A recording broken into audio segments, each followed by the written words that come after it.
Watch original photos and videos related to this news by clicking on the link given in the description below the article courtesy. Please subscribe our YouTube channel Listen News Here. If you like the video, please like, comment and share the video.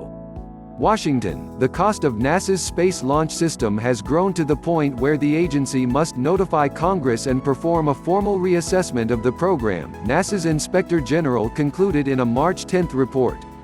The report by the Office of Inspector General (OIG) found that the SLS program's costs through the rocket's first flight had grown by at least 33% from a formal agency baseline commitment, and likely will grow to at least 43% given projected delays in that launch. That original commitment set the cost of SLS development through the first launch, Artemis 1, at $7 billion, a figure that does not include $2.7 billion in earlier formulation costs for the heavy lift rocket. That commitment also missed costs associated with other aspects of the SLS program not directly tied to the Artemis 1 launch. NASA has estimated the development costs through the Artemis 1 launch had grown to $8.75 billion, assuming a launch in November 2020, an increase of 25%. However, the OIG report noted that NASA had removed $889 million in costs for work on the vehicle's solid rocket boosters and -25 engines, deeming them not directly tied to Artemis 1. NASA, though, did not rebaseline the program to that lower cost. That had the effect, OIG concluded, of masking the actual cost growth of the program. It concluded that costs have grown by 33% through the end of fiscal year 2019 and 43% through the projected launch date. This increase means that the SLS program passed the 30% cost increase threshold that requires a formal rebaselining of the program and notification of Congress.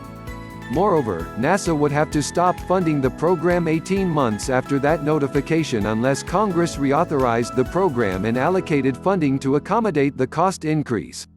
Additional cost increases are likely for the Artemis 1 mission since the launch will slip from the November 2020 date used for those cost estimates.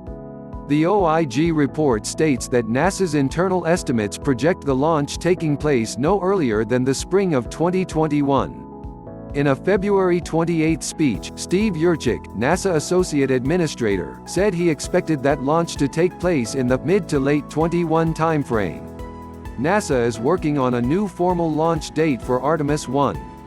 In a response to the report, Doug Lavero, NASA Associate Administrator for Human Exploration and Operations, and Tom Whitmire, Acting Deputy Associate Administrator for Exploration Systems Development, said new launch dates for both Artemis 1 and Artemis 2 are under review pending completion of several assessments, which they projected to be done by the end of April.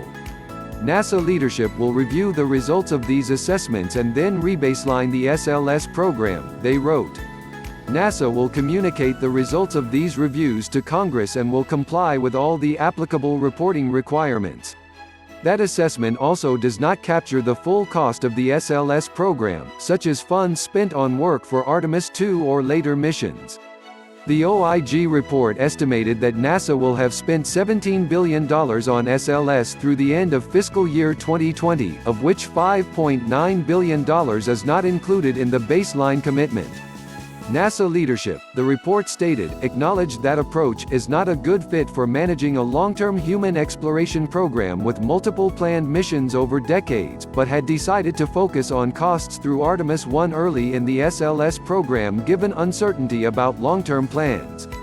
While we understand the difficulty of setting baselines long into the future, total SLS program cost increases will not be readily transparent because NASA is not tracking and reporting all costs against an official baseline, the report stated.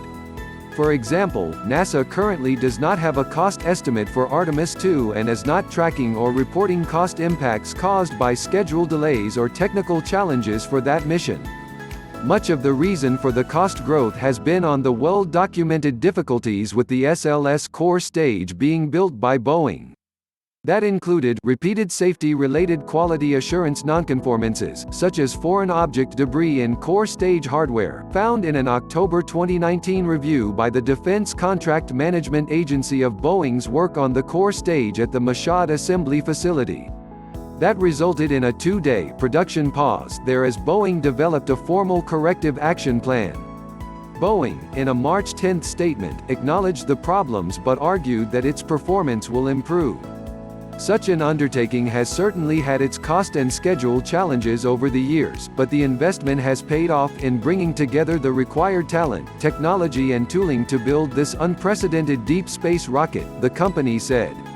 The hard-earned experience acquired during initial SLS development is resulting in significant savings and efficiencies in subsequent development and production. The OIG report, though, noted problems with other aspects of the SLS.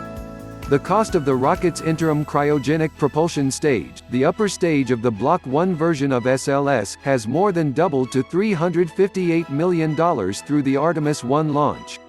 Northrop Grumman, prime contract for the solid rocket boosters, has encountered problems with new material used as liner and insulation in the booster segments.